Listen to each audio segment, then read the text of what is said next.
This is the Seahawkers podcast, episode 400. I'm Brandon Schultz of the Military Seahawkers, and I'm joined by my good buddy and Montana Seahawker, Adam Emmert. You know what the best part about episode 400 is, Brandon? No. There's still no 49ers in this Super Bowl that we just watched. That's the best part. They still weren't there. It was great.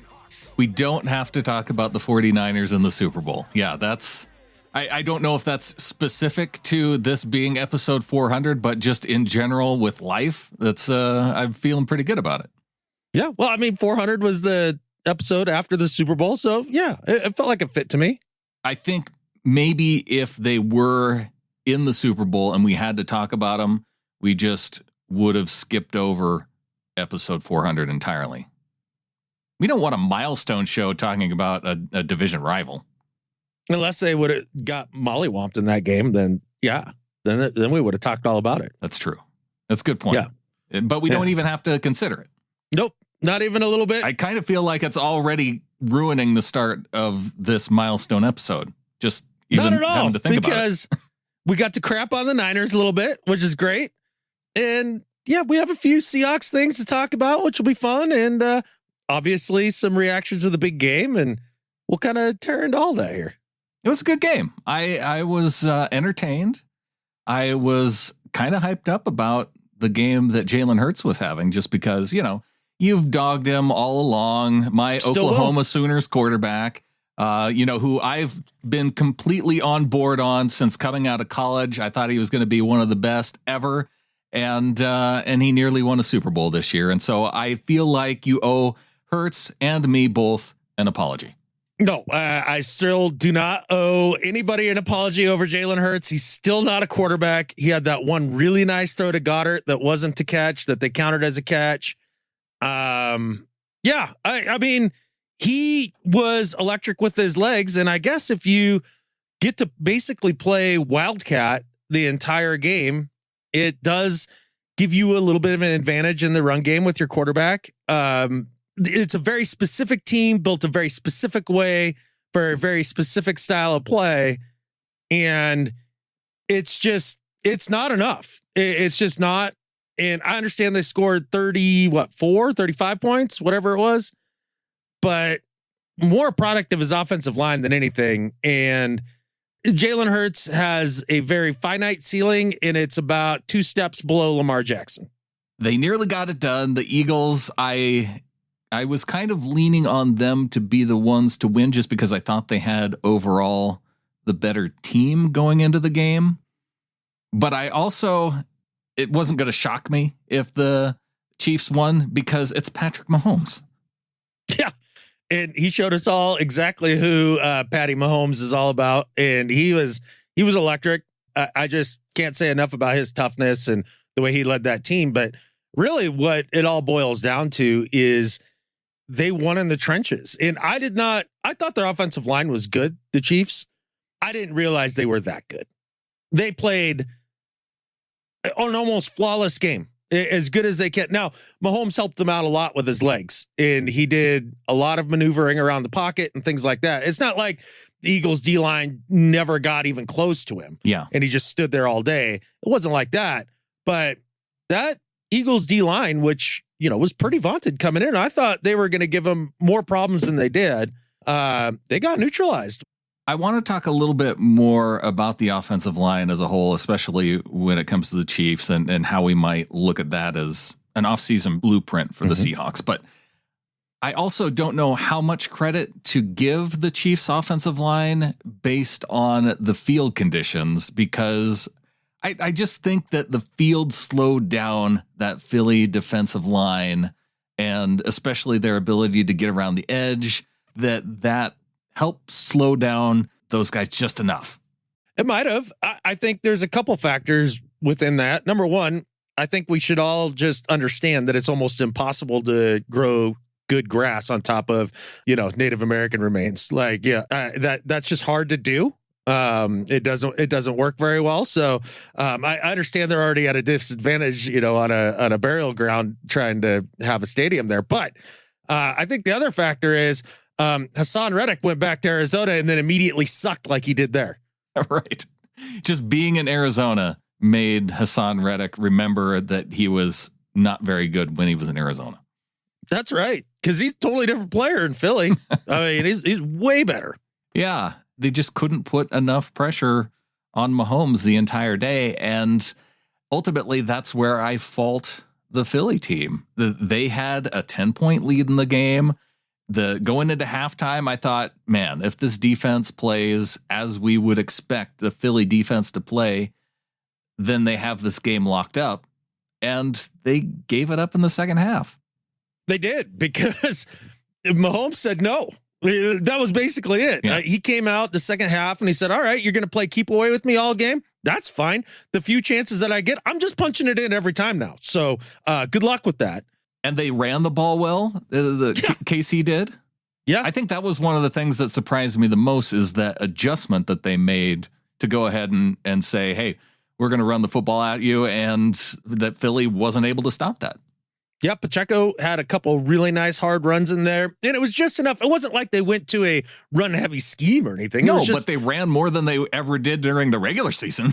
Exactly. Yeah, it was just enough to get them to respect it, and you got to give Bieniemy and Andy Reid a lot of credit. I still don't understand why Eric Bieniemy is not talked about more for head coaching positions. Yeah. I mean, unless he's just real comfortable winning chips as an offensive coordinator. Maybe that's his jam. And if so, good for him. Keep getting them chips. But I thought their game plan was very good. And I mean, they started out getting the ball to Kelsey and then eventually evolved the offense throughout their second half adjustments, everything, to start getting Juju involved. And it just really took off. And Mahomes wouldn't be rattled. That team wouldn't be rattled. Their offensive line, they neutralized the biggest strength of the Eagles. And offensively for the Eagles, they couldn't get it cranked up consistently in the second half. That was more what I expected to see earlier in the game, just with all of the pressure from Spags and that, defensive scheme and everything. I thought that was going to give Hurts a few more problems than it should have. I mean, Hurts should have had 2 picks in that game. That bomb to A.J. Brown in the end zone, that was so horribly played by McDuffie. Yeah. I mean, they were bracketed. McDuffie was right there. That's a pick 8 times out of 10. Like, that was terrible play by McDuffie. And then he tried another one earlier in the first half too. And that was another, kind of duck up in the air. And that should have been picked. Their passing offense is so limited with what Hurts can do that it came back to bite him later on. Yeah. And he was playing injured. They weren't able to obviously unleash a Hail Mary at the end of the game the way you would have hoped to. And really, the game didn't end as I think a lot of us were hoping, because the Eagles defense made too many mistakes down by the goal line. One, there was the holding call, which I know none of us wanted to be a holding call, just because it would have been fun for, the Chiefs to score something there and give the Eagles one more chance at actually driving the ball with significant time. At least that's what I was rooting for, just to have it be that kind of game. And then I thought there was something else that the Eagles could have done as well, that on that play where it looked like they were going to allow the Chiefs running back to score. It was the running back, right? Where he bounces it outside and then he slides down at the 1 yard line.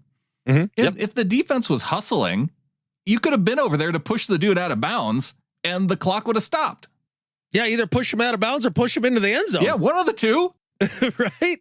Yeah, you think you could do that, but you did see that I think was it the corner hyphen Gardner? Oh, yeah. He's the safety.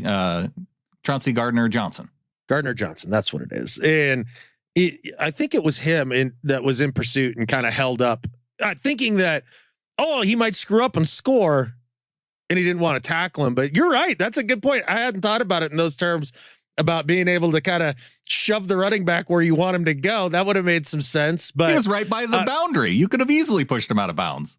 And he was a half yard from the end zone. You could have totally pushed him just as easily pushed him over the goal line. Yeah, just give him a shove. That's a good point. Hadn't thought about that. But that's a tricky situational football thing that I don't think most people think about. That's smart but they were thinking about letting him score because all the guys were at jogging speed watching him go around the edge. No, it's true. I know. See, the thing that got me thinking about that was, watching the game with my mom. Like, she was kind of pissed that the guy just didn't go ahead and score. because she doesn't like the whole strategy part of going down. You know, she thinks it's, you know, kind of lame and soft. And I understand it. I mean, we would have been dogging on the running back for scoring if he would have run into the end zone and then the Eagles get the ball back and drive down the field, score and get a 2-point conversion. Then everybody would be saying, oh, what a dope for not going down and taking more time off the clock. Oh, for sure. And I get why your mom doesn't love the, you know, kneel downs at the end of the game, just do that and then kick the field goal. And it does feel weak sauce. It does, but it is the smart way to do it. So yeah, I see both sides of that. The holding call, that was tough, especially in real time. And then watching the replay, boy, I don't know how you ever call that. I really don't. That just, when it is called, it's almost always like, are you kidding me? That's a terrible call. Now, it was Bradbury that was in coverage. He comes out after the game and says that was a legit hold. Yeah. So if that's the case, then that's the case. So it's a legit hold. But a bummer, that actually screwed me in my bets. You can hear about that the next PNW Prop Stars, because I'm sure we're going to do a follow-up on our bets. That was a bad beat right there, having that hold take place. Well, that's a bummer for you, but it was a good game. I know a lot of us were just disappointed because, yeah, at the end of the game, I don't feel like they were calling that many holding calls on either defense throughout the game. And so for it to happen in that moment, and Bradbury said it was a legit hold. I think the reason why so many of us have it in our mind that it was not legit is because so many of the replays didn't really show it, at least the angle where the jersey tug was, until maybe toward the end. And you had Greg Olsen just hammering, you know, pounding on the table saying that it wasn't a great call. The replay that they kept showing over and over, they would freeze frame it with Bradbury's hand on the guy's back as if that was the moment that was call worthy, and it wasn't. So there was just a lot of stuff going on right there that I think led to so many questioning that particular call. I guessed that they must have called right at first when, so it was on Schuster, right? So breaks inside. Kind of, he does a whip route, right? So right. He's kind of peeling it back and coming back the other direction. And I think initially when he had him, he gave a little bit of a tug there. I think that must have been what they flagged, because if they flagged as give him a little pat on the back there, then, oh my goodness. No, it was when he was changing directions. And that's really where all those touchdowns in the second half for the Chiefs, the plays that they ran, they noticed that the Eagles were in man defense. They sent the guy in motion. And then rather than continuing the motion across the formation, the guy just, shifted his hips and headed back the other direction. And both times it was a different guy each time, but both wide open shots to the end zone. Yeah, that's the power of Travis Kelce right there. That's exactly what it is, because he got doubled on both those. Yeah, and that was the result. He's remarkable. Now, after the game, he went on some diatribe of how nobody in the world picked the Chiefs, and he is out of his mind. That was, I think, one of the most delusional statements I think I've ever heard from a professional athlete. Yeah, nobody believed in the Chiefs going into this game. There's not one person who picked the Chiefs. My ass, dude. Get out of here. Yeah. They're one of the 5 favorites at the beginning of the year. What are you talking about? You lose Tyreek Hill and people are like, yeah, that'll be interesting to see. They hate us. They counted us out. Nobody thought we could win without Tyreek. They thought it was impossible. They said we would finish third in the division. There's some that did. There are. There's lots that said, not so fast, my friend. It's true. There were enough of those people, I guess, in the national media that Travis Kelce can point to those few and say, yes, there were a couple people who doubted the Chiefs. And if he wants to stick to the nobody picked us, how can they forget their number one fanboy, Nick Wright? Can't forget that guy. Doesn't make any sense. But an incredible game, really, all in all. And despite the score, did you get the feeling that it was defense optional? No, it seemed like there was enough defense and there were just enough moments. I mean, the Eagles run that scrum play that is essentially unstoppable because you're going to get 2-3 yards every time. Like if it's 3rd and 5, they just line up and run that play twice and they have a first down. So yeah, all you have to do is get 2.5 yards on the first 2 downs and the Eagles are going to make a first down. Can we add that to the playbook, please? Yeah, Geno, start doing your squats this offseason. It's not a Hurts thing. Like he just happens to be the dude that they're doing it with. It's the dudes up front, and then they throw 2 dudes behind him and give him the old heave-ho. Right. And I mean, I'm not saying that Hurts doesn't do anything in that case, but I mean, that's really more a function of just being like, look, you can't get more than 3-4 people in front of our 3-4 people, and then we get 2 people in the back, and then you're screwed. Good luck with that. Just saying, it would help if Geno isn't skipping leg day, and because I think that can come in handy for those plays. Geno's got some thighs. Well, I do want to talk about some Geno Smith, the 2022 NFL Comeback Player of the Year, and he did a really good interview. How many times can you look back and think of a moment where Geno Smith gave some long-form interview anywhere? Because I don't think I've ever come across one. And so when I heard him this past week on the Pivot podcast, it has former NFLers Ryan Clark, Seahawks legend Fred Taylor, and Channing Crowder of the Dolphins. And they had Geno Smith on to tell his whole story. It was a really good interview. I had not heard about this. I know. And so that's why I clipped it. So that way I could give you the most important parts for you and, for anybody else who happened to miss it. Man, you are basically a public servant, and we all thank you for your service. Well, we can get into the interview because there were just a lot of interesting things that I felt that I learned about Geno, about his past. We all know about the incident of him getting punched in the jaw. We know about some of his with going to New York early on. He was kind of saddled with this idea of him being immature. And it's interesting to kind of find out where that came from as I was hearing the interview and going back and just kind of putting my mind in that particular time. But then, hearing too how, he was nearly out of football and coming to Seattle. And so it really kind of spanned his career. And it really gave me a whole lot more insight into Geno, including finding out that he was crazy competitive even before going to kindergarten. He talked about how his sister was like this incredible artist. And so he worked and worked as a little kid just to be as good as her. Here's Geno talking about how things went for him at an early age. So I started out in just gifted classes and, it was pre-K and then kindergarten. And when I was in kindergarten, we were doing speaking French. We were writing in cursive, doing our multiplications. I had already learned division. I knew how to read. I was reading on a 3rd, 4th grade level. And so these are all the things I used to practice at home because I was just so competitive. But as I got into kindergarten, they then asked my mother, they're like, do you want to put him in 1st, 2nd grade? He's already too advanced for these kids. Should we put him up a grade or 2?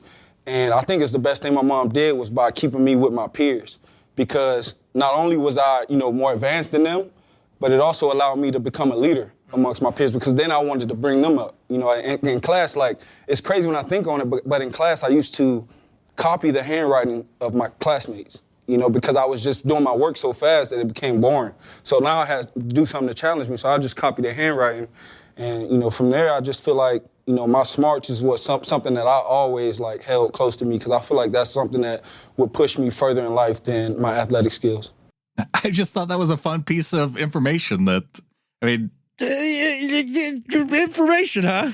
You think he made that up? I think that there's probably a fair amount of truth in there, but there is no effing way he was doing division in pre-K.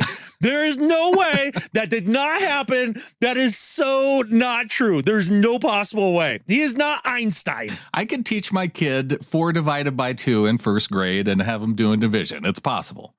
Yeah, okay. It's basically like more advanced subtraction. Come on. Kids could do it. Yeah. Yeah. Do you remember when we learned that in school, Brandon? Do you remember? Yeah. Do you remember what grade? Well, I know that I learned it in 2nd grade. I don't know about the rest of you. It was 3rd grade. See, I identify with Geno because Mrs. Hash was giving me advanced math in 2nd grade while you dummies were counting on your fingers. Who's the dummy? You were doing extra work in advanced math. So skipping ahead out of grade school, and we go to draft day, and there was quite a bit of drama surrounding Geno on draft day because coming out in 2013, I think he was expecting to go pretty early. In fact, you'll hear in the clip that he talked about how he expected to go a lot earlier. And there was a lot of talk about his immaturity because he left the draft before the first round was even over.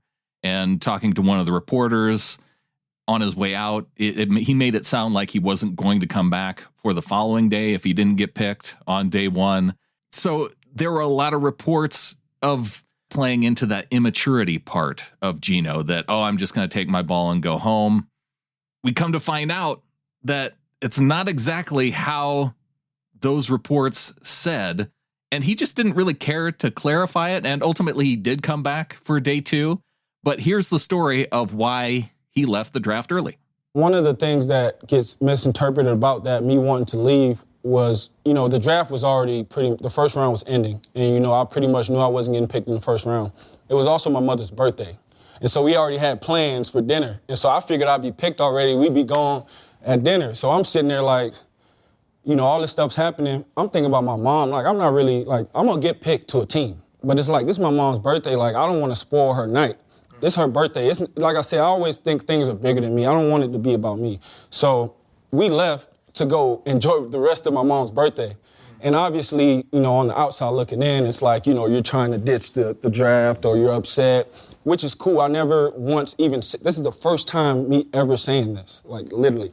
But, all those things happen and things happen for a reason. It really, I got picked 39th. How many people would, dream about getting picked 39 or even getting drafted? You know what I mean? Getting drafted to the NFL. I could have been Brock Purdy. I wasn't tripping. Yeah, exactly. And so it's like, in hindsight, you're disappointed. Man, I should have got picked higher. But also, you got picked 39. Yeah. You know what I mean? Like, it wasn't like, you didn't get picked at all. And, I still had an opportunity. And so that was, like, what mattered to me. But the whole night, I think, got misinterpreted. And I really didn't care to, try to clear it up because, it wasn't, to me, those things, like, the political side of it aren't as important as the real side of it. So it was my mom's birthday, and I just had to make sure she enjoyed that night. So obviously Geno doesn't really care to talk to the media, and he really hasn't been if he's just now talking about these things now. But it just kind of speaks to the narratives that end up surrounding guys from one moment on draft night, and then all of a sudden he's an immature quarterback. And they did ask him too. You were in New York. You could have asked for an interview or found somebody to give an interview to and clear everything up. He's like, yeah, those just aren't things that I care to do. So just let it go. It does shine a bit of a light on some of the hoopla that goes on during the draft process and all of that. And some of the, just like you said, the narratives that get spun up. I would say what Geno said right there is 70% true. I think he was concerned about his mom's birthday and all that. I think he also was a little pissed and walked out. I think both those things can be true all at the same time. This is nice cover. And like, I think it's probably 70% of the reason that he left during the first round, but I don't buy for 1 second that it had 0% to do with the fact that he didn't get drafted early. Oh, no, I think you could tell from the answer that it had something to do with it because, like you said, he thought he'd be drafted by now. They'd do the thing and they'd go have dinner. And so I can still see, though, how he felt like he was holding up the evening because he thought it would be done by now. I definitely think that, yeah, exactly. There's truth in it for sure. And I mean, again, it sounds nicer because the other part of it is that there is enough evidence from former teammates, even years later, being like, yeah, Geno back then, he needed to button it up a bit. And he was however old he was, maybe 22 years old, however old he was, 21 when he got drafted. Yeah, we're all a little immature then, for sure. I just think it's silly to tag a guy with an immature label based on one particular event. Yeah, I think it's a little more than that. I mean, the getting punched part, that was, there's some immaturity in that. Like, you just, over a plane ticket or whatever it was. Like, I mean, just nut up and pay the bill. Like, it's not that big of a deal. And then you even hear the Sanchez talk about it throughout some of the broadcasts this year about Geno needing to grow up a little bit, all that stuff. So I don't know that it's just the one story from the draft that painted him as immature. I think some of his actions led into that. No, I mean, right after the draft, it was already that label. Sure. They were using that language just based off of leaving the draft when he did and considering not coming back. And if you're that type of personality who you're like, well, I'm going to play for a football team, it really doesn't matter to me to be the up on stage guy shaking hands with the commissioner. Like, I don't need that as part of my life. The family part and being with them was the more important thing that night. So just to have that extra perspective was interesting to me. Also having the extra perspective of what was surrounding the idea of him not going to the camp that ultimately led to the punch by his teammate. And it was really considered a pivotal moment because Geno never started for the Jets after that moment. Yeah. You got to go back to the moment, man. A lot of that stuff wasn't reported the right way. Yeah.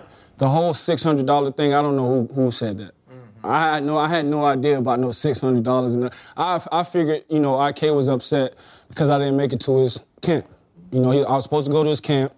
I guess he booked me a flight. They're booking flights through my assistant at the time, so I'm not even, getting the info. But once I got the flight or whatever, I was supposed to go to Texas, on a Saturday. It's Friday. My homeboy dies in a motorcycle accident, 2 a.m. The flight's at 6 a.m. I don't want to go. Straight up, I don't want to go. But I've had camps. Guys say they're going to show up, haven't shown up. That's cool. I guess what happened was, I was on the flyer, and a lot of the people, they were paying to come to the camp to see me. And so when I didn't go to the camp, there was backlash, which then turned to resentment. And so that's where all that stemmed from, right? It became resentment. So now we're in the locker room, and it's he trying to press me, which okay, I've been living 32 years. Ain't nobody pressed me outside the locker room. It's just I'm a leader. I almost got to let you hit me first for this to go. I can't hit you first. I'm going to look bad, right? So I kind of got to let you, get one on me so we can get into it. So that's kind of how it happened. I'm not proud of that. That's probably a moment where I feel I could have done some things better. I would have, probably just handled it a different way. But it happened. Like I said, I had to learn how to not be Geno from Miami. You know what I'm saying? I had to learn how to be who I am now. Yeah. I wasn't always in this mindset. You know what I'm saying? I was stuck in a lot of dudes, stuck in where I'm from and acting like that. But then I learned, man. I learned, like I said, go back to leadership. And I know that he regrets that moment because he told me that, And I do too. I do too because it altered both of our lives. Yeah, interesting. So he just had to let him hit him, I guess. Well, it's just that there was more going on. It wasn't that he just decided not to go. It was a buddy of his was in an accident the night before, and so that's what started that chain of events. Think about if one of your buddies was in an accident and you had to travel the very next day. And well, this isn't the more important thing. Again, to me, each one of these pivotal moments, it was prioritizing friends and family over football, essentially. Oh, for sure. And it makes a lot of sense. And I mean, you would hope that, maybe IK would have a little bit more maturity and not take it to that level. But yeah, obviously there was a misunderstanding about it all, but and maybe there was some communication that could have happened in between, before they were in the locker room, but they both regret it. They wish things would have happened differently, but it just having that extra context, I think was interesting because we hadn't heard that from Geno before. Oh yeah, for sure. It does clear a lot of that up. No doubt about it. One of the things that we even heard some doubt from Geno in this interview was that before he even signed with Seattle, he had that doubt of whether or not he'd even continue a career in football. And he was thinking about moving on to other things.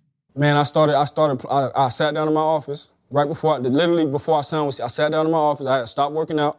And I started developing my plan for life after football, which was fun. I was telling my mom, I'm like, man, I'm so good at so many things. I don't want to box myself in and keep boxing myself in and make it seem like I'm just a football player because I'm not. You know, it's just that this is where my life is taking me, but I'm bigger than all that. Like, I'm more than just a football player. So I'm in my office. I start getting my plans together, my budget sheets. You know, I'm starting to develop, you know, my plan for life after football. I made a call to Coach McAdoo. Can you call, you know, John Snyder, see if I can get onto the Seahawks, you know, see if I get a chance.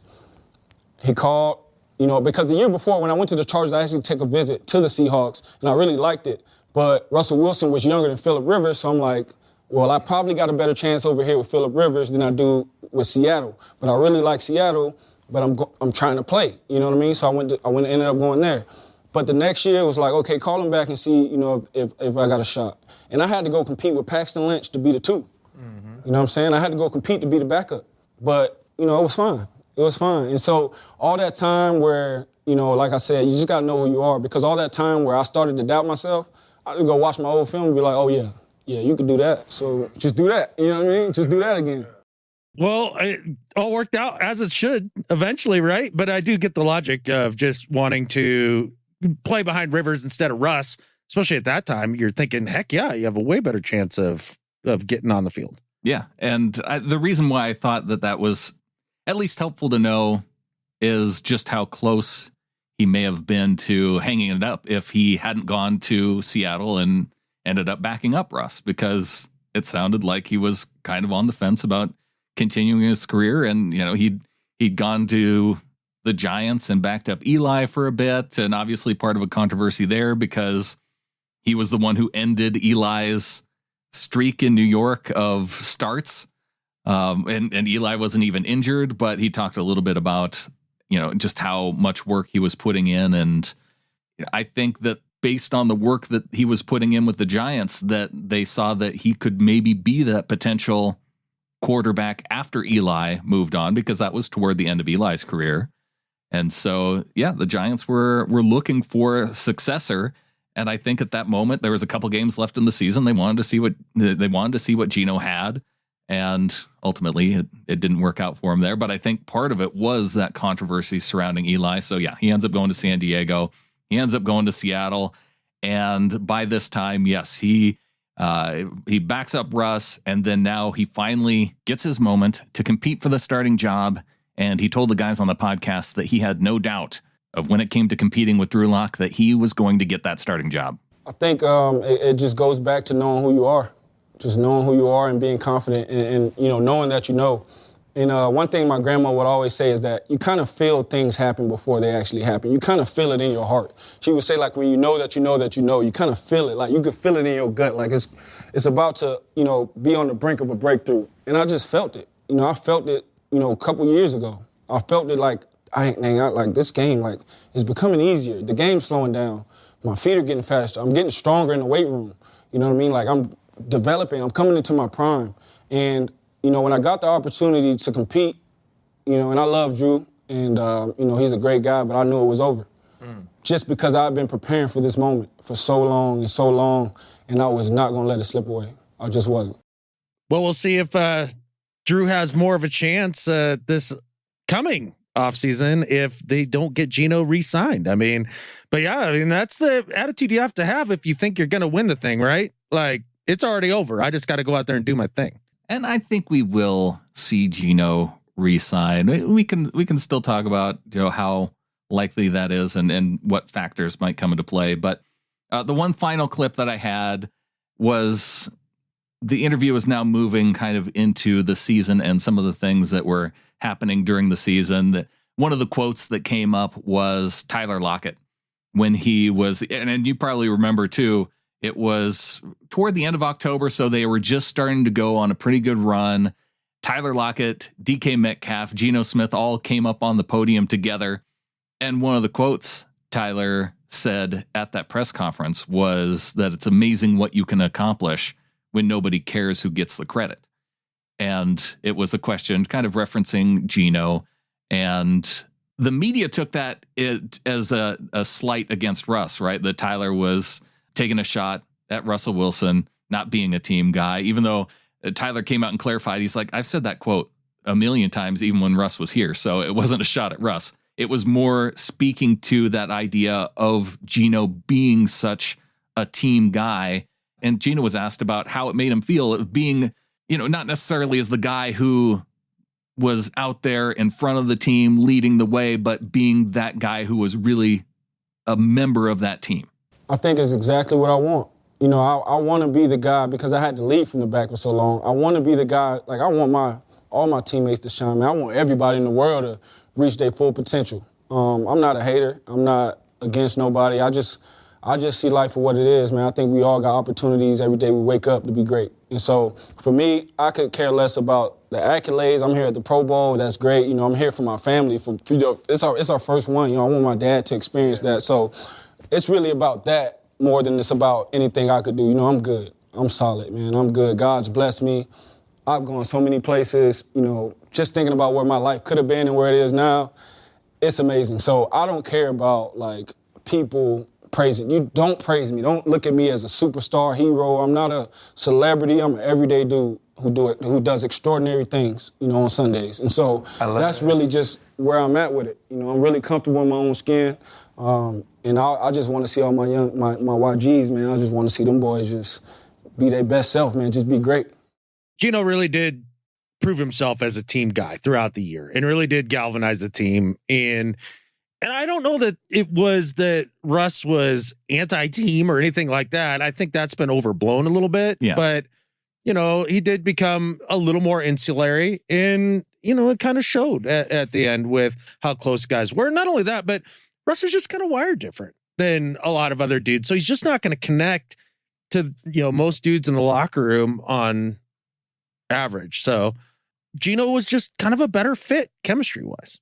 And that's part of the reason why I think Geno will stay, not just apart from his performance, obviously making the Pro Bowl. And I saw that Colin Cowherd didn't put him in his top 10, even though he had guys like Matt Stafford and washed up Aaron Rodgers in his top 10 going into next year.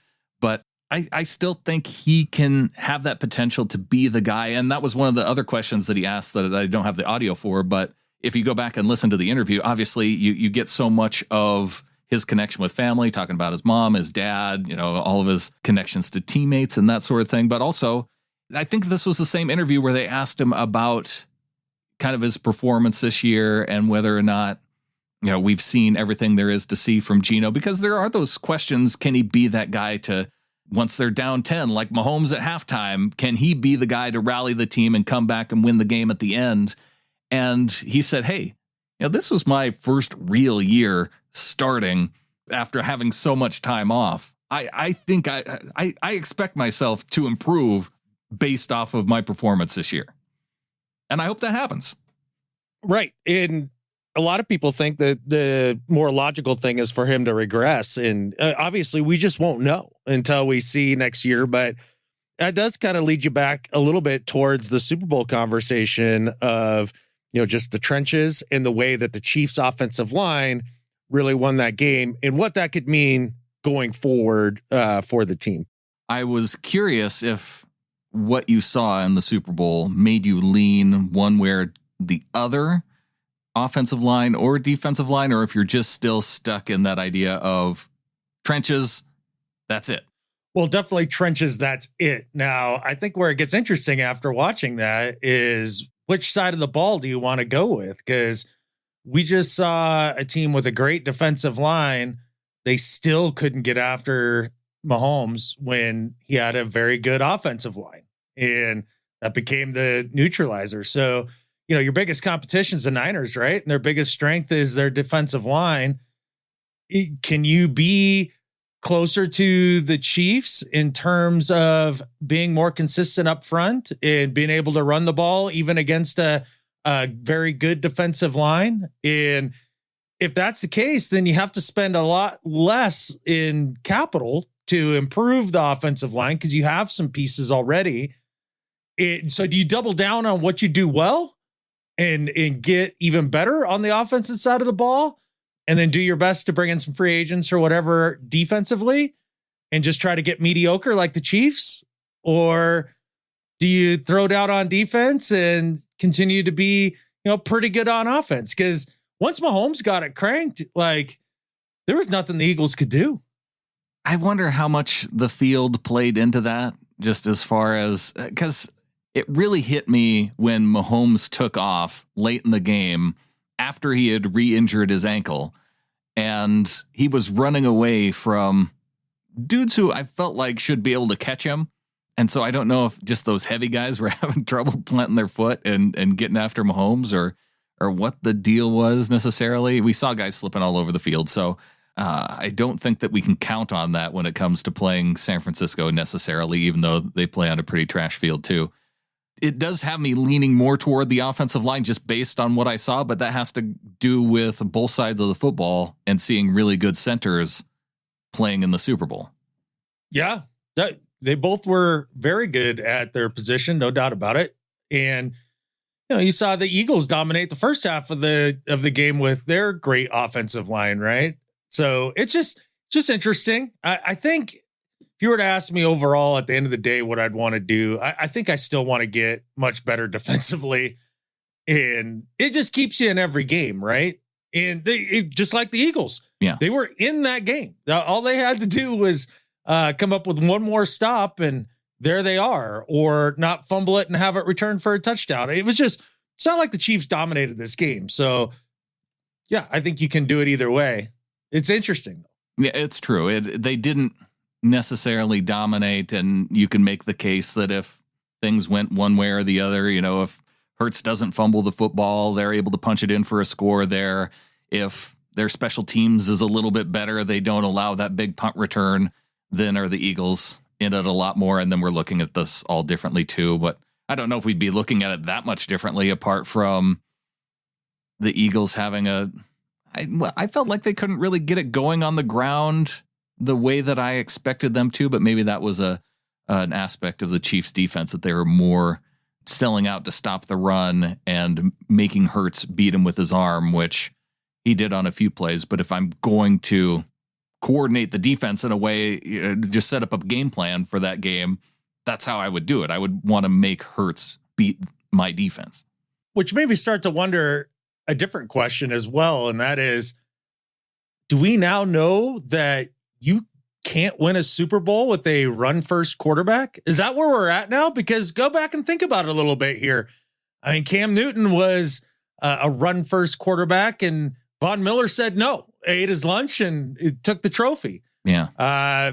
Who else have we had recently? Or even just watching Lamar Jackson trying to have success in the playoffs.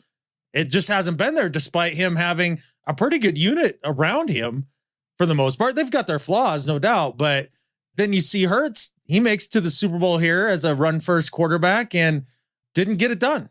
So it starts to make you wonder a little bit. As much as I love that style of football, is it conducive to winning a championship at the end of the day? We're starting to pile up some evidence here that says maybe not. Well, I guess that would take a hit to the idea of, do you go after Lamar Jackson in a trade this offseason rather than re-signing Geno? And then, yeah, if you look at it with that, through that lens of a run first quarterback, now I think Jackson's a better passer, obviously, than Hurts. Mm-hmm. But I also think that Geno's a really good passer, and he's better, I think, with pocket presence than either Lamar or Jalen. And I think if you were to give him a center that allowed him to regularly step up into the pocket where he didn't have to, worry about trying to dodge dudes like he did this past season, put a really good offensive line in front of Geno. And I like the offense a whole lot better. I like the run game better. So it just has me leaning that way as far as going heavy on the offensive line. And like you said, you don't have to spend a ton necessarily. You could get a center in the back half of the first round, or one of the top guards in the back half of the first round, and then go center in the second round, and you're still picking among the top guys available. I could see the team finding value there, is what I'm saying. It's interesting. You still have the whip out for Blythe. I see that. I think they can get better at center, but he was. I think right guard is more the problem to me. I'm looking at positions where you can go from below average to just average, and where we are. Yeah. And Blythe's below average. He's not, though. He's dead average. He's a dead average center. He's not. You're just still wrong about the guy. Like, I'm sorry. Average. His performance says otherwise this year. He is very much an average center. That's not great. It's certainly His not great. high end is average, and I want better. Yeah, well, you and I both, man. Like, I just be realistic about who you got. How many average centers were playing in the Super Bowl this year? 0. Right. 2 good centers. I think that's great. A couple of the best at it. I'm into it. I'd like to get better at center, but I think that just anything on the interior there, I'm good with. I think Dame Lou is a guy that you can still have playing and being a valuable starter at left guard. But yeah, right guard to me was really the biggest problem on the offensive line this year with the, revolving switcherooski that was going on there game in, game out. Right guard would be a position I'd look at too. I think defensive interior, you have to improve there too. And with the picks that they have, I could see that being a place they could go, because you look at the 2 Super Bowl teams, you got Chris Jones on one side, you got Fletcher Cox on the other side. Also the young player that they just drafted in the top 15 for the Eagles. So yeah. How about Daron Payne in free agency? Does that blow up your skirt at all? That would be fine. Yeah. Improve either way you can, whether it's through the draft or through free agency. I'm open to either one. There you go. And I think if you do a trade for Lamar, I think that gets really difficult to do, just because you're going to have to give him that massive contract and negotiate with his mom. And the other thing I was thinking about with Lamar was, if you're a team like, I don't know, the Cardinals or the Giants, right? You're looking to go from a team that can't win a lot of regular season games on the regular to being very good in the regular season on the regular to give yourself a chance in the playoffs, right? Yeah. That's kind of your next step of evolution. Well, the Seahawks, that's not where they're at. They can already win in the regular season with Geno. Like, it's already been proven. We know that that's a fact. So then it's a matter of how can you compete in the playoffs? And when you look at Lamar's playoff record with a very good defense supporting him, a good running game usually, and up until this year, he at least had Hollywood Brown, right? And had some guys at receiver, and even still can't get over the hump. So trading for Lamar, the capital you'd have to give up that way, and the big contract, while he is a better player, clearly, than Geno Smith, I don't think there's anybody in the world that would argue otherwise. I think that for what's best for this team going forward, I just don't see Lamar as a fit, even though, oh my God, he'd fit into a Pete Carroll offense like a glove. I know there are some exciting aspects to it that it would have me interested. But when I start thinking about the extra cost, because I think there's going to be an extra cost, there's also the cost associated with having to make the trade. I don't want that. And you brought up the playoff inconsistency. There's also the injury history that's there too, that you don't necessarily have with Geno. We saw a full healthy season from him. Yeah, he got dinged up here and there, but he played through it pretty well. So I'm kind of leaning.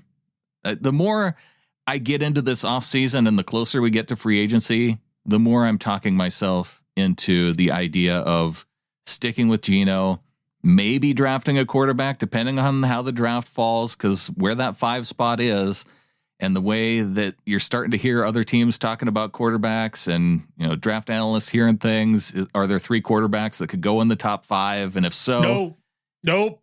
There are not. There are not 3 quarterbacks that could go in the top 5 or should go in the top 5. How should about that? And not could, 2 different things, because you go back to the draft where you had Trevor, Zach, and Trey, 1, 2, 3.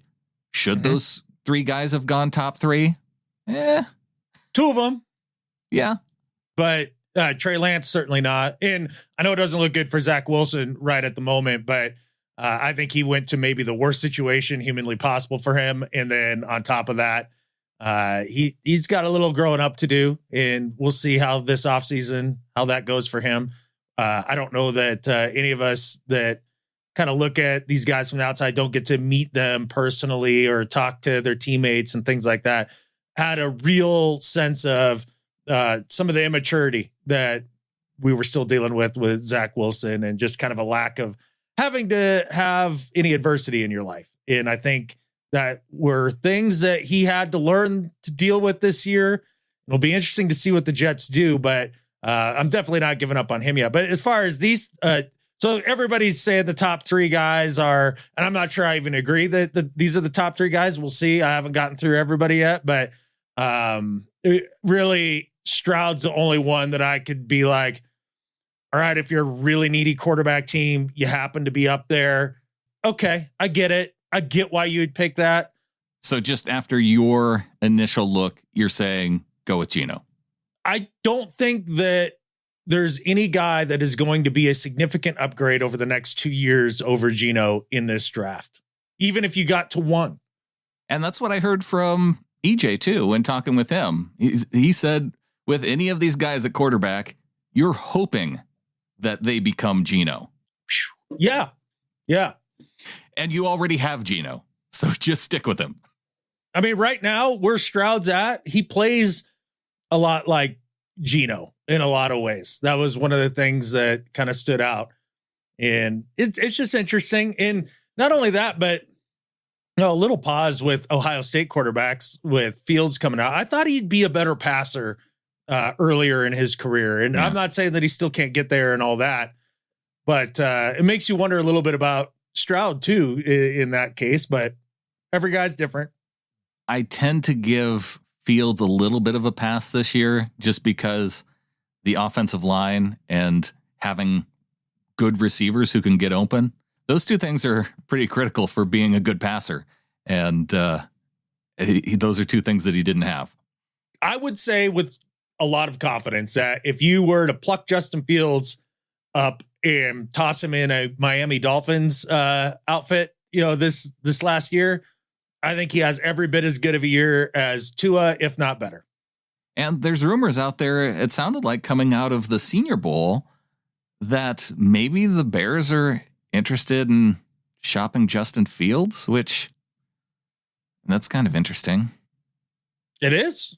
It is. I would consider it in terms of, it just depends on what you're going to get as compensation for Fields, right? If you ended up with 3 firsts over, total with your one that you have as the first overall, and you can go get Stroud, and because you like him better if you're Eberflus or whoever, right? Or Poles, and then have more picks then to address the rest of the team. And now you bought yourself another 2 years of rookie wage scale. Yeah, I get it. And I don't even know that that's a knock on Fields. And then everybody mentions, and I think it's right to do so, that he's not either of those two guys. Like he's not, he wasn't drafted by Poles. He wasn't Eberflus's pick. So I think there's a lot to do with that as well. It's something to keep in mind. It'll be interesting.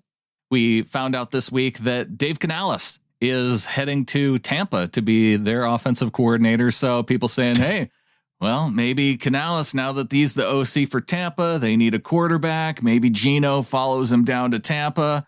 And that's where he decides to go. But obviously the Dave Seahawks. Canales poll, you bet. Yep. He's been with the team forever. He knows everybody.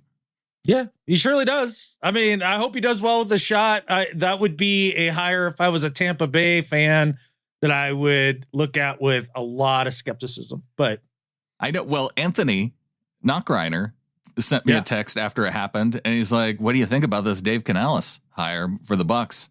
I'm like, I don't know anything about Dave Canales and how he would coordinate an offense. All I know about him is that he's been in Seattle for almost the entirety of Pete Carroll's tenure. And that's it.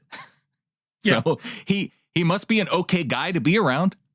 Sure. He must have some decent ideas here and there. I have no idea what his philosophy is. I have no idea what he brings to the table.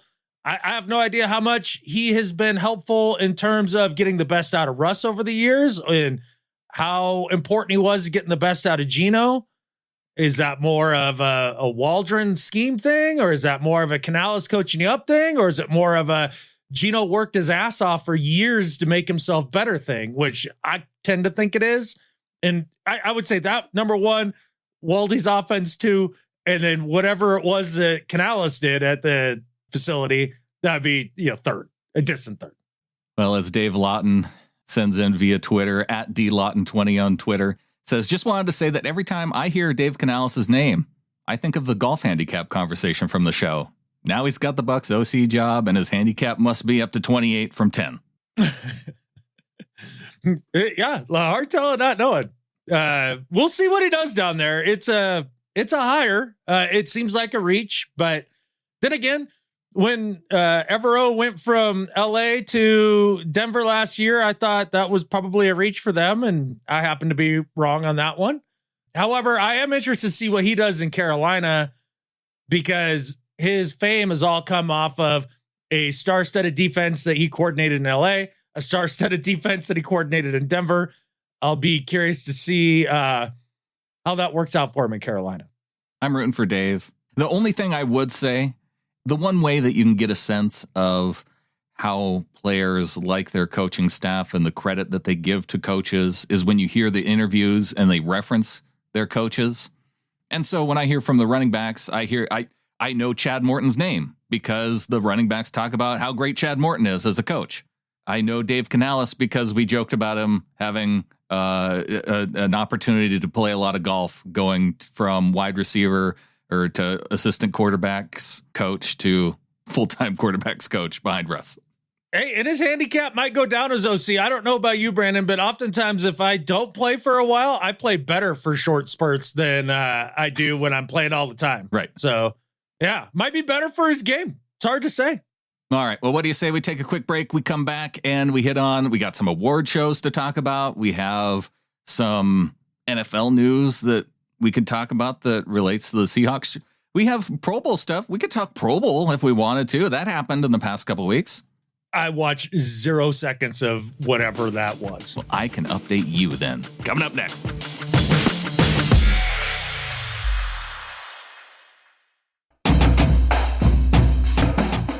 All right, let's knock out this Pro Bowl stuff real quick. It happened. Okay. There were some Seahawks that participated. Now, it was actually really cool because I think Geno played on the first day. They split it up in a weird way to where they had one Pro Bowl flag football game and then another it kind of sandwiched some of the skills competitions.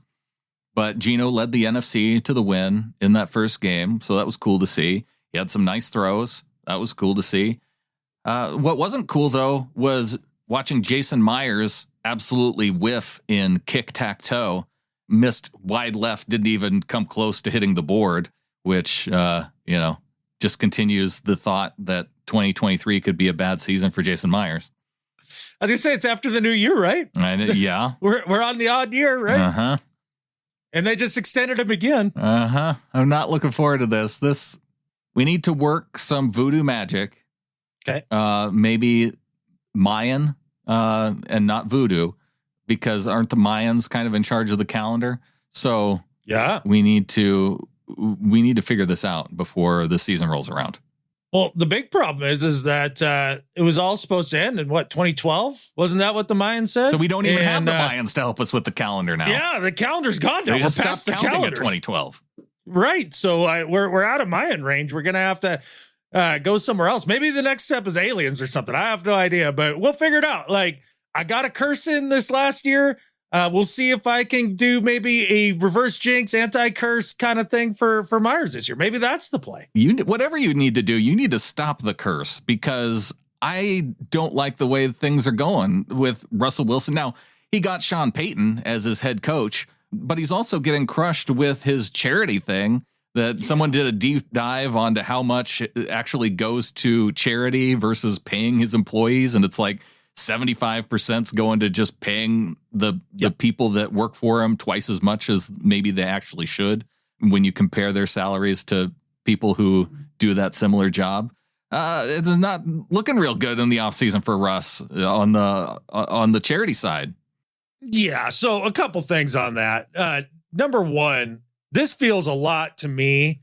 Well, first off, how do you know, and how does anybody know that the employees there weren't in desperate need as human beings before they started working for Russ? And so part of the charity was to help out those people. So like that right there could be a gross mischaracterization. So how dare people? And then secondly, to be honest, I think that he had some people take tremendous advantage of him.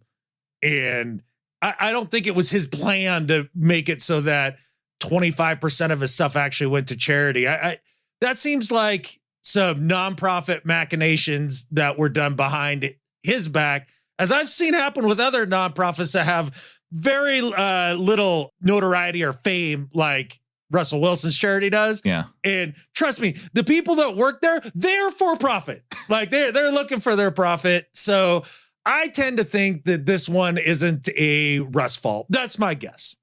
I can talk myself into that. I can also side with the idea that it's Russ's charity and he needs to be knowing what's going on. And sure. If he just totally changed his life, moved to a new place, had the worst season of his career, trying to figure it all out, trying to figure out which bathroom to go to in the morning out of the 12. Like Russ has catfish on his mind. Okay. Like for him to go through and do a deep forensic audit of his charity by himself. Right. Give me a break. I just don't see it now. I'm What not will be asking for a interesting? deep forensic audit. I'm asking for him to have enough awareness of what they get paid versus what they should get paid, the awareness of actually how much money goes toward charity. He does not want to look bad. So I feel like, I don't know, maybe you could avoid banging out a couple t-shirts a year and deciding on how those look in your clothing line and put a little bit more effort into knowing more about how the charity operates. That there's things that he could be doing better. I'll also agree with you that there's other things that probably didn't go into the whole deep dive of the reporting on that. One of the things that came out from the charity was them saying, we help with other charities like Safeway to where they end up claiming all of the donation income on their side. So it's not claimed. So it makes the amounts look different. That sounds like all tax stuff. So who knows? Hoodly-ha, gibberish. Yeah, whatever it is to that me they was do. the pay of the employees getting more than average. And if Russ wants to make up with that with some of his own salary rather than the charity salary, then that would be one way that you could fix that if you want them to make double the amount of what people should normally make. I think what will be telling is to see if the charity changes fundamentally, right? Does it actually flip-flop that ratio to where 75% goes to charity, 25% goes to the people running? Because the people running have to make a living. I mean, it's not like these things just run themselves. So I do get some stuff coming off the top. Yeah, and all I'm saying is that the executive director of the charity making $150,000 instead of $300,000, maybe they can only afford a 4-bathroom house instead of an 8-bathroom house. I don't know. It depends on how cheaply they're building these bathrooms in Denver. I mean, that we all know that those sprawl projects are everywhere. That just cheap construction. You see it all over. You don't want to have to walk to the other side of the house when you really have to go. Well, then you just do the DK Metcalf butt clinch. Or if you got that much money, then you just buy a golf cart to ride around your house in. Widen the hallways out a little bit. That's true. But Russ does get Sean Payton. There's talk of maybe Rex Ryan coming in to coordinate the defense. That could be fun for Denver. It could be fun for Denver. I found listening to Sean Payton's interviews, I listened to about 3 of them. And of course, he's going to recycle a lot of the same stuff. But every time he'd be asked, well, what about Denver? What were you excited about with Denver? And you know who he just went out of his way to not mention was Russell Wilson.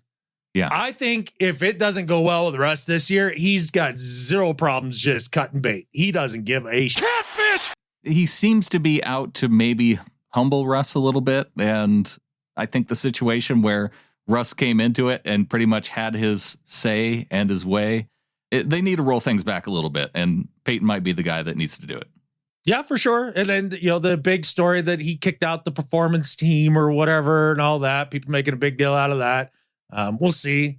But yeah, he's definitely trying to take the bull by the horns here and maybe bring back Russell of old and maybe get out of the celebrity status a little bit. But I think for Russ, this is about as good as of an opportunity as you're going to get with Sean Payton as your coach. It'll be interesting to see if they just continue to run the Russ offense or if it does look more like a Drew Brees, Sean Payton kind of offense this year. I'm very curious.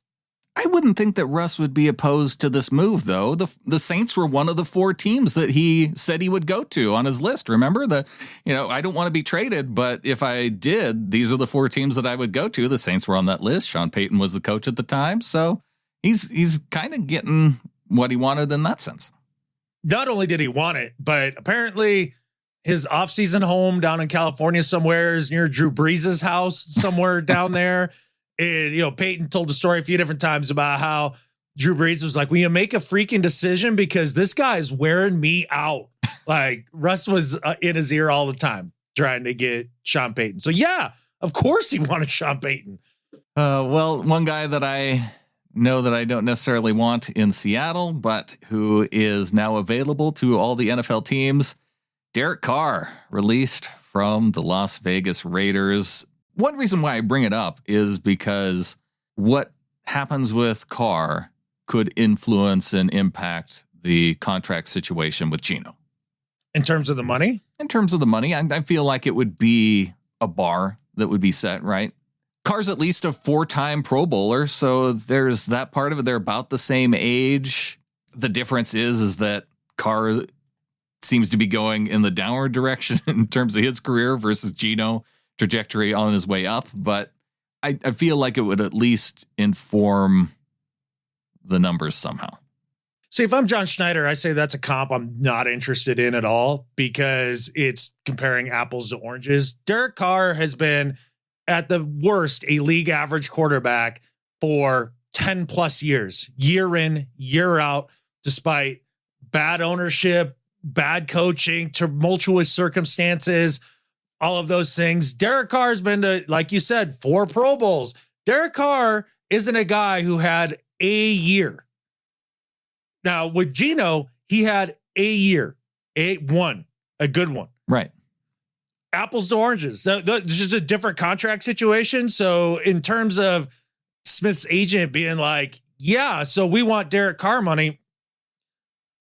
That's nice, but the comp isn't do you close. Think that Derek's going to end up making more than Geno? Because I don't know if that's the case. Yeah, I think he's going to get a longer contract with probably more guaranteed. Really? Not because he's the better quarterback. Just because he's the more established quarterback. Right. And so Derek Carr's agent, he's going to point to, all the different guys that have had a more steady career and be like, no, this is more the compensation. You're getting Derek Carr, much like the LA Rams got Matt Stafford. Yeah. Sure. Yeah. He's closer to the end. Of course he is. But he's produced for 10 years in a terrible organization. You bring him in, you're Super Bowl bound. That's if you're Carr's agent, that's your talking point. Oh yeah. That's your talking point. But if I'm the team that's signing Carr, I say, well, point to me a quarterback who got benched by his own team going into the final 2 games, and we'll see what they made the following season coming out of that. And were released by the team because they didn't want to pay him his actual contract. Look, I'm not prepared to negotiate from the standpoint of the Raiders catfish management. Like if they don't know what they're doing and they can't get their poop in a group, that's on them. You could say, let's compare that, but it really hasn't happened before because there's not many organizations that are nearly as dysfunctional. So it's really, again, it's much more like Stafford leaving the Lions. That would be what I would say. Yeah, and you'll probably get some quarterback desperate team to actually buy that crap and pay Derek Carr way more money than they should. New York Jets. New York Jets, maybe, I don't know, maybe Tampa, maybe New Orleans. They'll do it. It's going to happen. Maybe Washington. They have bad ownership. That seems like a move that they'd make. I don't think Derek Carr would touch that franchise with a 10-foot pole. He's a very buttoned up kind of goody two shoes type. I don't think that he would entertain the Commanders. Yeah, well, he'll probably get one of those other teams to pay him way more than he deserves. So I just have no interest in that. I've seen people make the argument of, maybe the Seahawks should go after Carr. No, I would rather. He's a backup plan. I'd rather go with Geno or draft, or I don't know. There's so many other options. Shoot, I'd rather take a shot with Drew Lock than go with Carr. Oh, I'm not saying it's the backup plan. Like, it might be plan D or E, but yeah. Especially if you're trying to say that, you know, he's going to make $35 million a year or something. Oh, he's going to. There's no doubt. Yeah. That's mid-tier money. He will make that. Oh, and that's why I keep trying to tell people, as far as Geno's salary goes, yeah, he's going to make the bottom end of is somewhere around those bottom, you know, outside of the top 10. You start looking at starting quarterbacks. Geno's going to fall in that area. That's about $35 million a year. So 30 to 35. That's what those guys get paid. The people that have a problem with that are the same type of dudes who like look at a Toyota Tacoma, which is very much a mid-tier price truck. They're very nice trucks. They're not amazing trucks in terms of all the bells and whistles and all that compared to, you know, some of the newer Fords, Chevys, that sort of thing. They're very reliable, but they get all of that mid-tier, but like they get every dollar when those are sold, right? For a Tacoma. And they'll go and look at one of those and be like, well, you want 35 for this? Well, that ain't worth that. It's only worth 12. Well, okay, maybe in your mind, but that's just not the way the market works. Like, it's just not. That's the way it works with quarterbacks. That's the market for a starting quarterback. And based off of Geno's performances last year, the comeback player of the year, the Pro Bowl, the 70% completion percentage, he's proven himself that he can be a starting quarterback. And so he's going to get starting quarterback money. Yeah. And that's okay. The Seahawks, yeah, they could still find a way to pay other dudes. Sure, it would be nice if you could have him at that bargain salary and use that. You're getting a bargain based on the fact that you're going to be paying him toward the bottom rather than $50 million like you would with Denver paying Russ. Or whoever's going to pay Lamar next. That's going to be 55 plus. Or Aaron Rodgers. Right. Yeah. It's another name that I've heard floated to Seattle. I was going to say, isn't this his last day of darkness as we record this? I have no idea. Yeah. I've not been following Aaron Rodgers' Days of Darkness tour. No. Did you follow the Twitter drama on Valentine's Day? Did you follow any of that? Oh, with Juju and yeah, Juju was talking all sorts of crap. Everybody else started like piling on. It was the most schoolgirl thing I have seen out of a bunch of grown ass men. Unfreaking believable. Yeah, if you haven't seen it, I feel like if you were in the football hemisphere, you probably saw the Juju tweet with the corner who held him and Bradbury got on the Valentine's Day card. Yeah. You could. What was it about? You could hold me anytime or hold me when it matters most. That's what it was. There it was. Yeah, there it was. Which was pretty funny. I mean, it was. Now that's probably not going to go over well with Eagles, but screw them. They lost too. But just the crybaby catfish responses of everybody getting their little knickers in a twist over this. Like, give me a break. Boys, guess what? Where did it happen? Did it happen on Twitter? Yeah. Then it doesn't catfishing matter. It was a nice, fun little poke. Probably at not a very good time since it was just coming out of the Super Bowl. Like, I was not prepared for jokes about passing instead of running the ball for I don't know how many months after Super Bowl 49. So yeah, I can understand where people might be a little sensitive a week or so after the Super Bowl. Sure. But again, it's on Twitter. So just doesn't matter. Take it for what it's worth, which is absolutely freaking nothing. Well, people who I wanted to send a nice Valentine's Day card to are executive producers, DCH, Brian Shaw, and Rebecca Christensen. I just want to ask them if for 2023 if they will still be mine or ours. Well, what did you do for our executive producers on Valentine's Day?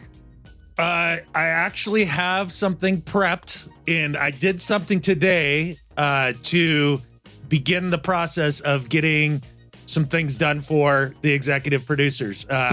It's a ways out yet. I'm still doing some experimentation and things like that. But I've got some things in the works for the executive producers. Very nice. All right. We do have a new member of the flock who came in this week. Greg Burke in at $5 a month. Welcome to the flock to Greg.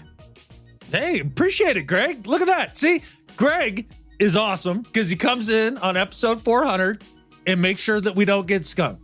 What a scholar and a gentleman. I appreciate that, Greg. Greg, our lone producer on episode 400, outside of our executive producers, but our newest producer. Special producer. On a milestone show. And I think at the end of the show, we need to thank all of our $12 members of the flock and above as well. They know what they did. They deserve the thanks. It's time. Yeah. Yeah.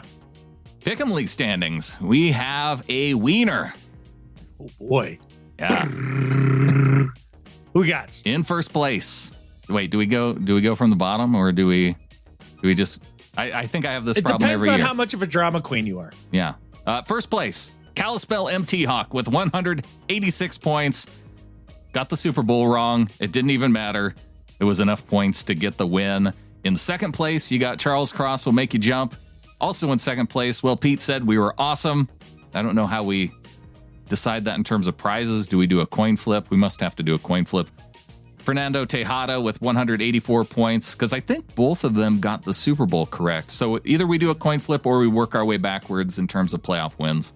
One of those two scenarios, we'll figure it out. But Fernando Tejada in fourth place, tied with I'm Just Here So I Don't Get Fined. And that rounds out your top 5. If we go down to, let's see, we got the top 11. We got My Dixon Is Bigger, Peaceful Easily Feeling. Gary getting it done as far as top 6 once again. So congratulations to Gary. Holy smokes. Barry the WC got into the top 10. Damn. Yeah. Nice job. Now John's got to live with that. Yeah, Barry's going to be hounding him all off season about how he beat him in the pick'em. Got Daddy 3 times and tied in 8th place with Barry. Also, don't let DK poo near my don't let DK poo near my Ford with 182 points. It's a funny name, but it's hard to say. Yeah, it's perfect. It all rolls together just right with all the names there. Yeah, that's almost honorary winner right there. I like that one. Maybe we do a special prize just for the name alone. What the Flock at also rounding out the 8th place finishers there. 180. I appreciate that one too. Yeah, for sure. So how are you and Kalispell MT Hawk dividing up the prizes between the two of you since you rigged it together? Like how are you doing that? Well, the Kenny Easley Steve Largent helmet will get to be at my house. We'll work out a shared custody agreement. So that way I can, you'll see it in the background here in the podcast studio when it's mine. And then, yeah, with us being so close, we'll be able to make this work, I think. Okay. So you're going to pass it back and forth like a child of divorce? Like, shared custody. Do you have to pay any helmet support? Like, how's that work? I feel like I should get some helmet support for making this happen. Oh, okay. I see how it's going. I got you. All right.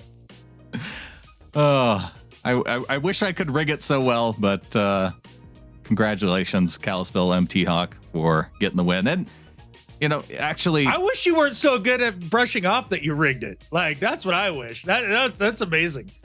You are smooth. The thing is that he doesn't have to pick the helmet either. It's a true fact. There's other prizes. For sure. There's a Quandre Diggs mini helmet. There's a Richard Sherman autographed photo that's pretty cool. Pretty cool. I got a Ken Walker autograph photo.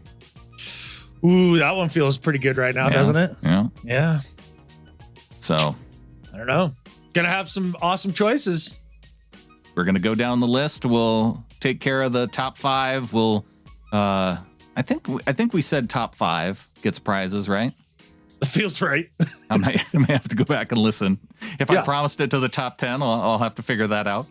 Right. But also, our weekly prize winners, we'll go through that list too. So, and if we're getting it wrong, let us know, people. I'm sure I announced it somewhere. Top 5 feels like what I said. I don't know for sure. Right. And so if all the little flockers were at all bright on this one, they would just be like, "Oh yeah, no, you said the top 10, right? For sure." Yeah. Well, especially if I'm don't let DK poo near my Ford. That's exactly right. Yeah. Well, congratulations to our Pick'em League winners. It's a long season, and so to finish up at the top, it takes some work. But yeah, some consistent names throughout the season for sure. Oh, pretty cool. Pretty cool. All right. Well, it is going to be a long off season as well. So if you want to send us an email, let us know what you want to talk about throughout this off season. Go Hawks at Seahawkerspodcast.com. Also, you can hit us up, send us a message via Patreon, send us a message via Facebook. And yeah, we're going to be hitting on the topics throughout the off season. Obviously, we're going to spread out some of the shows. We got interviews with the draft experts throughout this off season. I think there's probably going to be another Prop Stars show coming up. So it may not be weekly in terms of the flagship show, but in the off season, it rarely was. So we'll just have other shows to help fill in around it this off season. For sure. And, we'll be pretty close to weekly. We're always pretty close to it. Oh, yeah. That's what I mean. There will be a show at least per week. It might not be the flagship show, you and me, every week. Right. But we're working at it. We'll see how it goes. A lot's going to depend on if anything is happening in the world, the Seahawks world. So that's part of it too. Well, we got the draft coming up. There's Combine coming up. I got an interview scheduled this week with one of the draft experts with Believe Podcast Network. So that'll be kind of fun. Yeah. You get to hear some different voices. I'm sure I'll be reaching out to EJ as well once again. And all kinds of draft talk that we can have this offseason. Oh, you betcha. No, we got lots of cool content coming your way. No doubt about it. All right. What do you say we get on to some do better and better at life? All right, man. My do better this week is for the U.S. freaking government. I'm used to getting lied to on a regular from the government. I know you are too. Like we all are. But this last about week and a half or so, they're not even trying. Like that's the point that makes me so angry about this. So we're all familiar with the Chinese weather balloon that flew over my house, and I mooned it because they were cleverly out of range.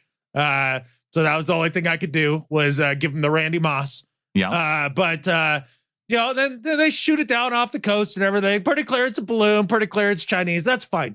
Cool. Got it.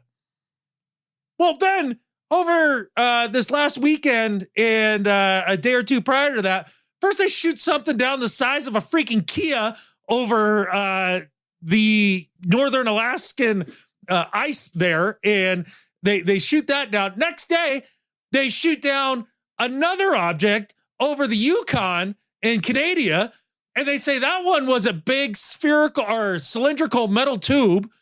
Okay, cool. Then a couple days later, during the Super Bowl, they shoot down something that's hexagonal over top of freaking Lake Huron, right? Yeah. So then you hear the NORAD commander come out that Sunday and be like, yeah, well, we had these things and we shut them down, and I'm specifically not calling them balloons for a reason. So he comes out and he's like basically saying like, these ain't balloons, people. They ain't balloons. Right. Don't know what they are, but the wreckage is on the ground, all that.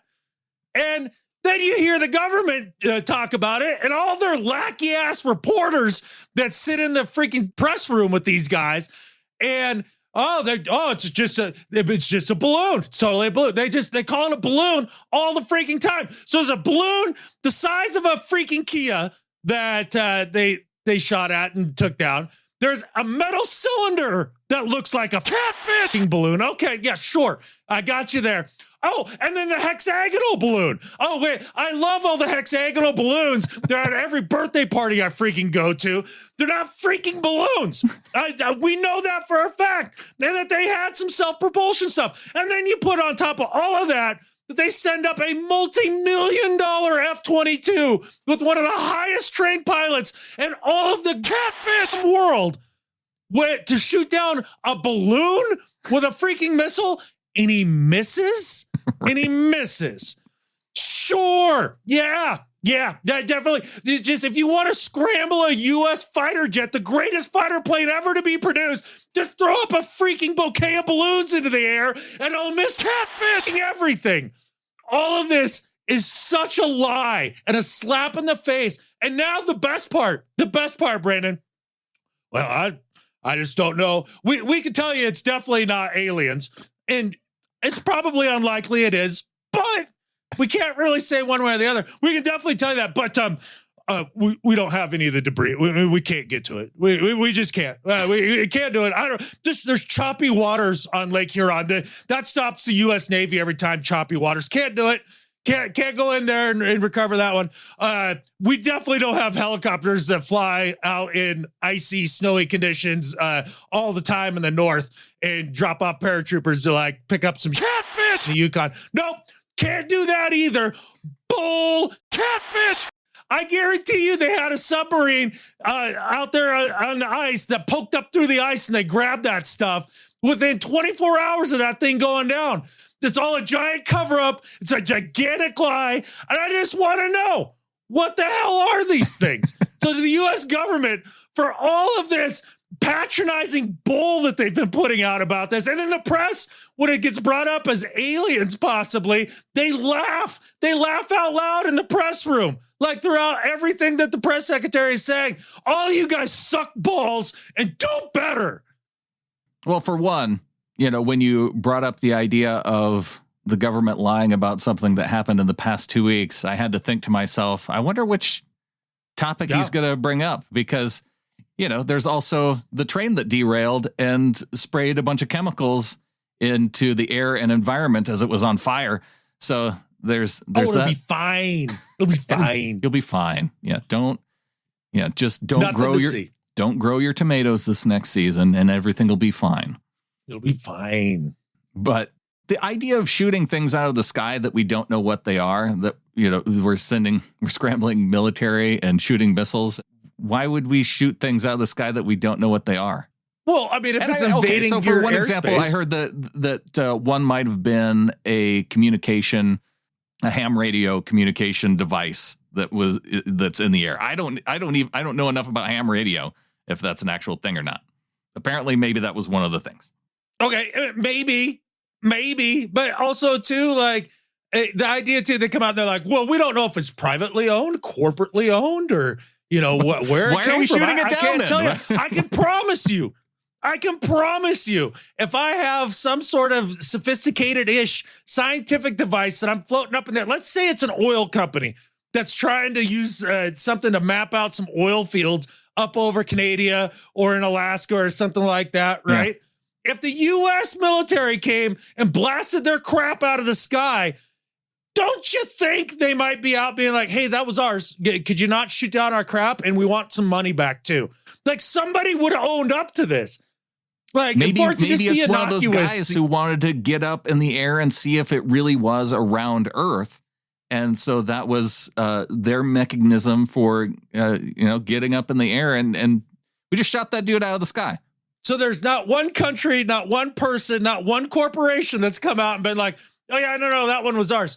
Like even the balloon, the first one that kicked all this off, the actual balloon, the Chinese were like, yeah, that's ours. Please don't shoot it. Even though it was bull, I'd have shot it too. But like, what? Nobody's owning up to the rest of these. Oh, no, not mine. Nope. Yeah. Thanks for shooting it down. It was a nuisance. We want some answers, people. Yeah. I don't know. That one was, that's been one of the fishier ones for a while for me. Just like, wow. Okay. Yeah. You haven't recovered crap, supposedly. But we can tell you it's definitely not anything to worry about. It's fine. Well, my do better this week, a little bit less dramatic geopolitically, but maybe more annoying to Seahawks fans and NFL fans in general. You know, if there was a Super Bowl for the amount of trash talking done by the loser of an NFC championship game, and you could deliver a Lombardi to that group of people, the San Francisco 49ers, man, they deserve some kind of trophy for the amount of trash talking that they've done since getting destroyed by the Eagles in the NFC championship. They make it out to be like it was just a fluke that both their quarterbacks got hurt in the game against the Eagles. Oh, they just fell down and they hit their head, and so they had to come out of the game. You know what, Niners fans and Niners players, the reason why you lost that game is because you had two quarterbacks that you could not protect from that Eagles defensive line. So make all the excuses you want. Pretend all you want how you would have won the Super Bowl this past week if you had been in the Super Bowl, but you could not protect two backup quarterbacks when you haven't been able to protect quarterbacks the entire season, which was the reason why you got all the way down to Brock Purdy going into the playoffs anyway. And you have the balls to talk all kinds of trash leading up to the Super Bowl and even after the Super Bowl because you think that somehow you deserve to be there and you deserve to win. To the 49ers, all you players talking junk, do better. Oh my gosh. All of those dudes from the Bay Area 49ers are really a bunch of crybaby catfishes. Like, there's a reason why Bay is in that freaking phrase right there, because they epitomize all of that. Well, you know, if it hadn't gone exactly the way that it had gone, we totally would have won. I don't know how to explain it. Why they think that it's cool or okay, or they can be that confident as losers. Well, they've been doing it most of their career, so I'm sure it's pretty easy to then find confidence in being a loser since you've been a loser for so long. I guess it is kind of hard to believe that the Niners last won a Super Bowl in the 90s for as much as they feel like front runners. Yeah, for sure. Yep. The best team that never was. Well, congratulations. You got the Lombardi of trash talk. Look, just take responsibility for your own crap. You're 100% right, Brandon. If you keep your quarterbacks from getting the piss knocked out of them, maybe, just maybe, you wouldn't have gone through them like underwear this season. Maybe. Yeah.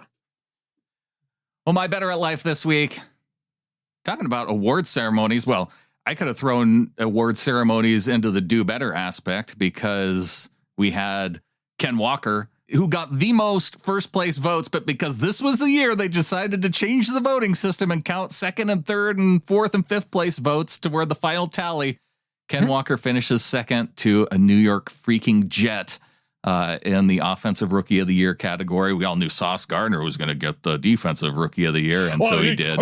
Brandon, he's clearly the best defender of all the rookies this year. He's the best. I know. Don't bother me with the facts, logic, and reason about Tariq Woolen.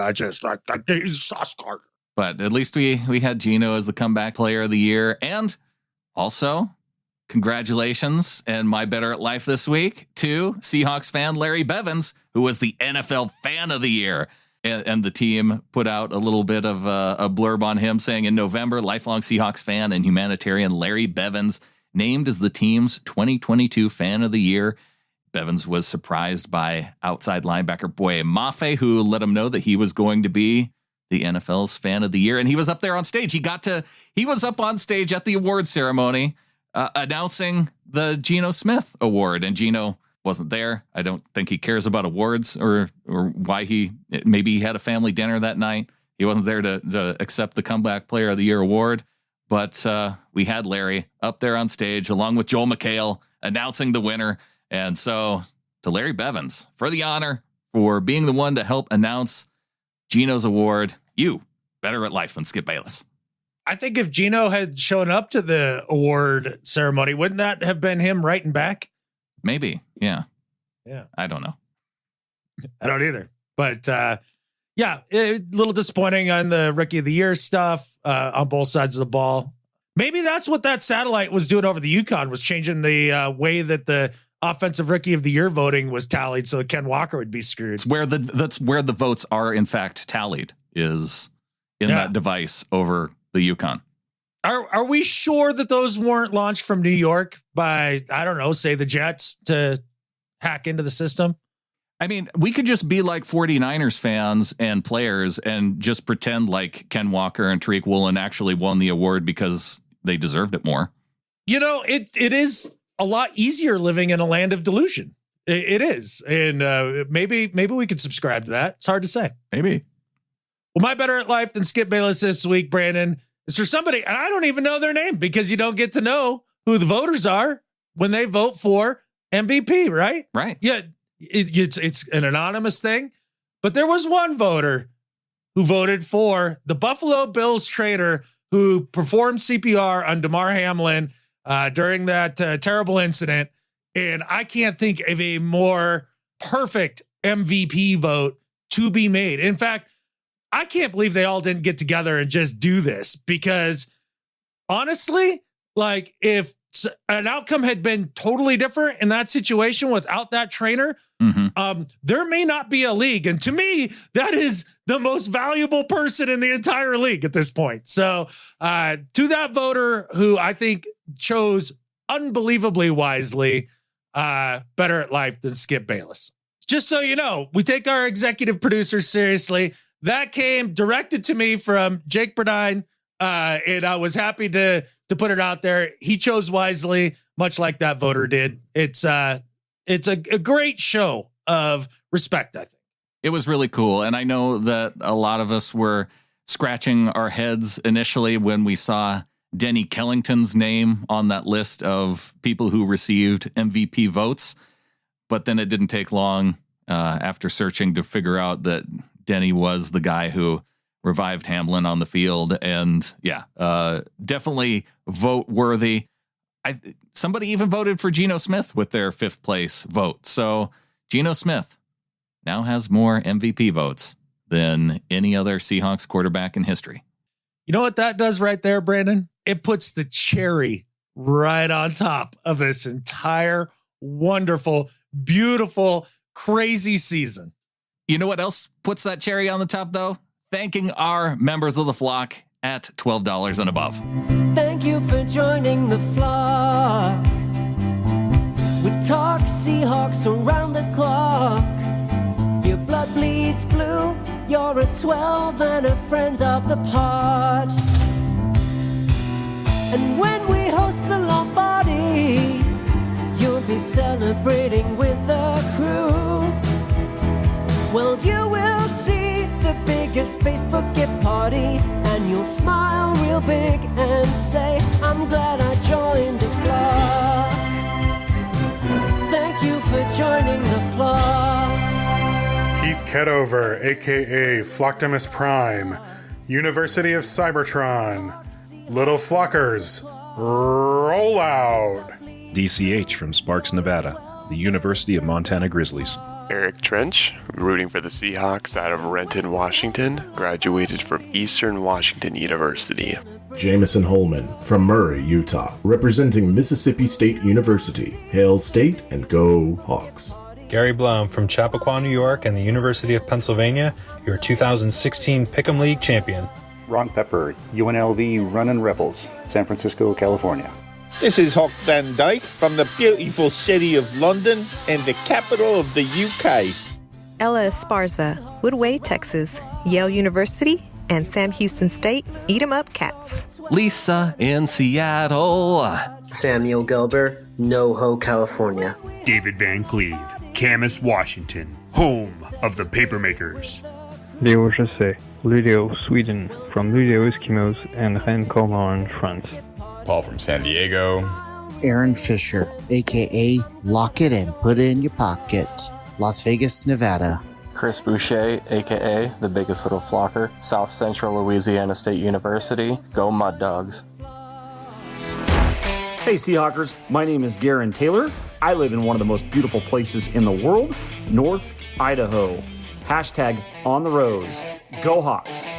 Continuing on down the list, you heard from executive producer DCH. Also want to thank executive producers Brian Shaw and Rebecca Christensen. And a thanks to Christina in Manassas, Virginia, Craig in Camas, James in Linwood, Roe in Federal Way, Sven in Berlin, Deutschland, Jake in Seattle, Jeremiah in the Bronx, Christian in Oslo, Norway, Tim in Austin, Jonathan in Ridgefield, Jay in Linwood, Brandon in Huntersville, North Carolina, James in Beaux Arts, Pepper in Greenville, South Carolina, Kevin in Onaway, Idaho, JC in Horsford, England, Kevin in Great Glen, England, Kari in Rochester, Brian in Berlin, Connecticut, Jeffrey in Kansas City, Connie in Gothenburg, Sweden, Ewolf in Seattle, Tracy in Kaneohe, Hawaii, Kevin in Surrey, BC, Marvin in Riverdale, Utah, Dean in the Greater Hawkdom, John C. in the Greater Hawkdom, John W. in New York, Glenn in Ocoee, Florida, Patrick in Sacramento, Bryson in Eltopia,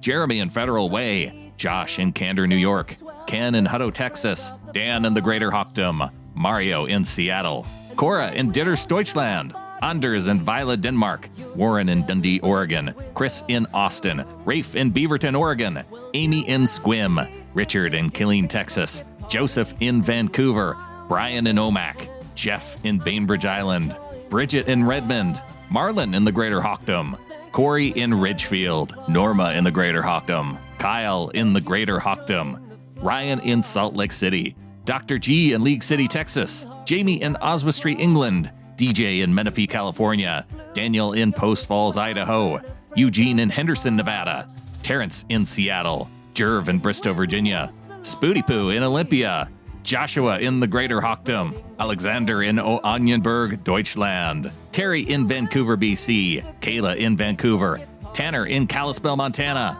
Tim in Olympia, Jason in Panama City, Florida, Gordon in Valdez, Alaska, Jeff in Gilbert, Arizona, Ryan in Crestview, Florida, Ryan in Fairbanks, Alaska, Beatty in Oakland, Leland in South Jordan, Utah, Sean in Cascade, Iowa via Kalispell, Montana, Jason in Portland, Eric in Kalispell, Montana, Daniel C. in the Greater Hockdom, Oliver in Fort St. John, BC, B-Walls 22 in New York, Russell in Happenden, England, Jay in Fairbanks, Alaska, Ovary Smasher 69 in Phoenix, Sam in Alamonte Springs, Florida, Chris in Manchester, England, Corey in Robertson, Australia, Mike in Somerville, South Carolina, Logan in Evansville, Indiana, Matt in Sultan, Stephen in Irvine, California, Charles in Spokane, Adrian in Squim, Jonathan in Newmarket, England, John in East Kilbride, England, David in Coeur d'Alene, Idaho, Ranger Luke in Olathe, Kansas, William in Los Angeles, Darren in Chelmsford, England, Edward in the Greater Hockdom, Mike in Kelowna, BC, Brian in La Center, Jake in Denton, Texas, Naked Bootleg in Stanwood, Stu in Navarre, Florida, Mark in Seattle, and Jacob in Oceanside, California. I'm glad I joined the flock. Thank you for joining the flock. So yes, a big thanks to everyone who has come in, helped support us over the year. Shoot, though, we're going into the off season. Could we find enough people as we go on to episode 400 and beyond? Could we get up to 400 little flockers this off season? We'll have to see. Oh, I mean, can we? I mean, it's more like, when will we?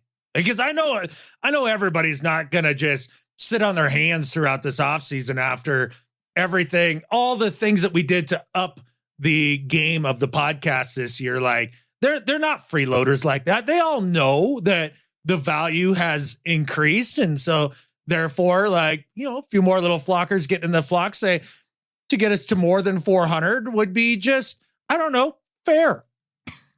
It would be nice. I'm just saying that we had a heck of a time breaking through that 300 number and holding the 300 number through the off season.